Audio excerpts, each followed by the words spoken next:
Howdy, so I played through a preview of Tapes of Fear Smile.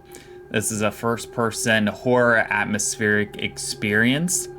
The demo I played was a decent length. It took me a little over an hour to get through it. You are playing this character who is sort of in this mansion.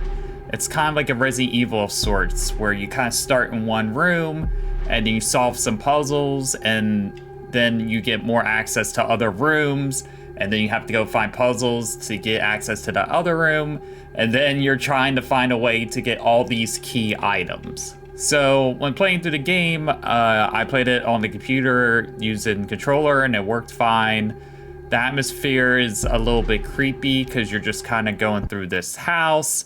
You hear a little bit of noises, and you get an eerie sort of feeling because the mansion you're in is kind of an old school mansion. There's paintings and stuff around. It doesn't seem to be too modern in terms of when the game takes place.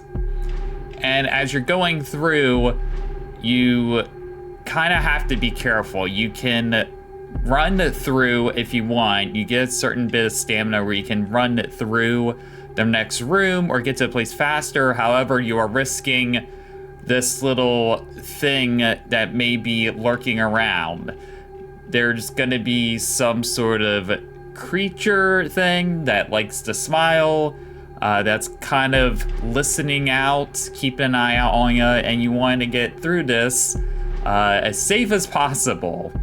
Now, weirdly enough, when I played through my experience the whole time, I never saw this thing once. I was really careful the whole time, and I played it safe, and I managed to somehow make it work where I didn't instantly get killed or get scared to death.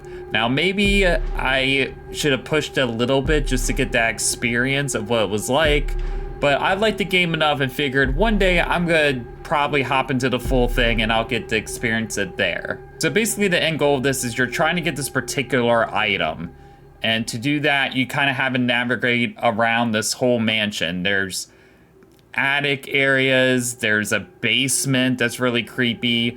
Even though I didn't get to see the creature, there was a sense of unease going through it. There's a lot of lighting and effects and just a creepy atmosphere where I felt like I wasn't safe no matter where I went. It felt like there wasn't really a safe room per se. I always felt a little uncomfortable playing this. But it's one of those things where you find out information, there's notes lying around that kind of basically give you the hints of how to figure out certain puzzles, or it might even tell you the answer, and you're just going around figuring that out. You're not fighting against anything, and I felt that for the most part, the puzzles I could figure out on my own. It didn't feel too complicated, and for me, who's not the best at puzzles, but does like puzzle games, I really enjoyed my time with it because I felt like I was constantly making progress. Even when I got stuck for a second or two, I was able to figure it out. So this is a game to keep an eye out on, y'all. There are a lot of games like this, but I was enjoying my time with it. I thought the game looked pretty solid overall, and that the gameplay itself was fun enough if you like puzzles. If you're looking for something more action-oriented, I have a horror experience, you're not gonna get that here. A lot of the story is told through these notes and all that, so you don't get really a story to kind of send you off too much. You're just kind of experiencing the moment and figuring things out as you go.